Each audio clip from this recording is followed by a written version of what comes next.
Mort de Matthew Perry, paralysé dans une voiture, cet épisode. De nombreux rebondissements dans l'enquête sur la mort de Matthew Perry.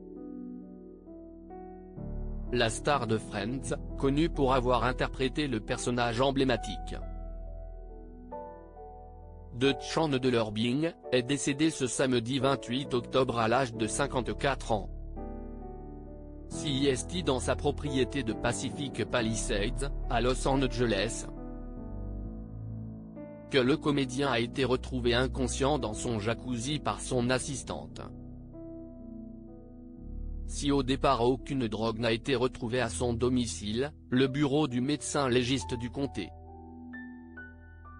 de Los Angeles a finalement affirmé que son décès était lié aux effets aigus de la kétamine. Mort de Matthew Perry, 5 personnes interpellées. Plus récemment, les autorités en charge de l'affaire ont poursuivi l'enquête et ont arrêté 5 personnes liées à la mort de l'acteur.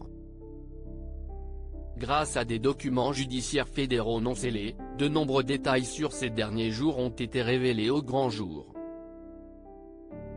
Peu avant son décès, Matthew Perry a reçu un traitement à la kétamine pour la dépression, par son médecin habituel.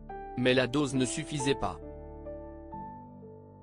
Pour obtenir ce qu'il voulait, Matthew Perry et son assistant Kenneth Iwamasa ont rencontré le docteur Salvador Plasencia dans le quartier de Pacific Palisades à Los Angeles, pour que ce dernier lui procure plus de kétamine. Peu avant son tragique décès, le 13 octobre, l'acteur américano-canadien a rejoint Salvador Plasencia,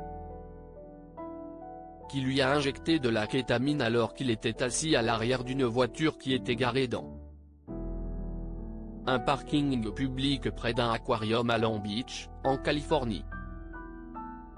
Matthew Perry, une dépendance incontrôlable. Mais tout ne s'est pas passé comme prévu. Matthew Perry a eu une réaction indésirable. Et sa pression artérielle a augmenté, selon les témoignages dans les documents judiciaires. Très rapidement, il s'est retrouvé paralysé, incapable de parler, ni de bouger. Le médecin Plasencia aurait même avoué à un autre patient que la dépendance de Matthew Perry était en train de devenir incontrôlable. Mais encore en même temps, il offrait de vendre de la kétamine à Monsieur Perry.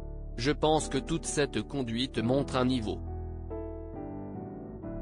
de cupidité qui place les bénéfices prioritaires au-dessus du patient, a dénoncé Estrada, l'avocat pour le centre de la Californie.